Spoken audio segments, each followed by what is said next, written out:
মনে করিয়ে দেওয়া যে আমরা সবসময় তাদের পাশে থাকব, তাদের সাথেই থাকব। তাদের এখানে অনেকে খুব আহত, অনেকে চলাফেরা করতে পারেন না, দেখতে পারেন না। আমি আপনাদেরকে অ্যাসুরেন্স দিচ্ছি যে আমরা সবসময় আপনাদের পাশে থাকব। আজকে এই ইফতার আয়োজন এবং আপনাদের যে আর্থিক সহায়তা ভবিষ্যতে আজকেও কিছু কিছু করে আমরা দিব, এর উদ্দেশ্য এটার জন্য এই যে আমাদের বিজনেস এন্টারপ্রেনার ব্যাংকার্সরা তারাও এখানে উপস্থিত হয়েছেন।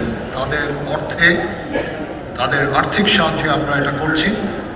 তাছাড়াও ডিজিএফআই আপনাদের জন্য টাকা অর্থ দান করেছেন, সেই অর্থ আপনার কাছে পৌঁছাবে ইনশাআল্লাহ। এসএসএফ স্পেশাল সিকিউরিটি ফোর্স টাকা দিয়েছেন এবং এই সমস্ত ব্যাংকাররা টাকা দিয়েছেন। আমরা সেনাবাহিনীর তরফ থেকে টাকা খরচ করছি। আমরা আজ 4200-র উপরে আহতদের চিকিৎসা আমরা দিয়েছি এবং দিয়ে যাচ্ছি।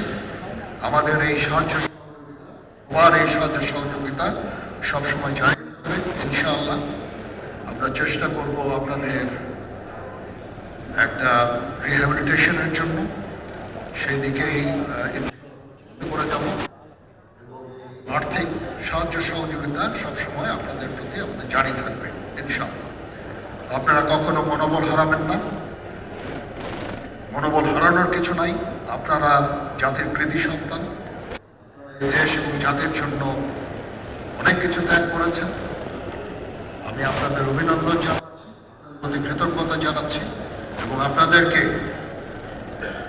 এই অ্যাসুরেন্স দিচ্ছি যে আমরা ইনশাআল্লাহ। সবাই ভালো থাকেন। এখন মোনাজাত হবে, মোনাজাতের পরে আমরা ইফতার করবো ইনশাআল্লাহ। ধন্যবাদ সবাইকে।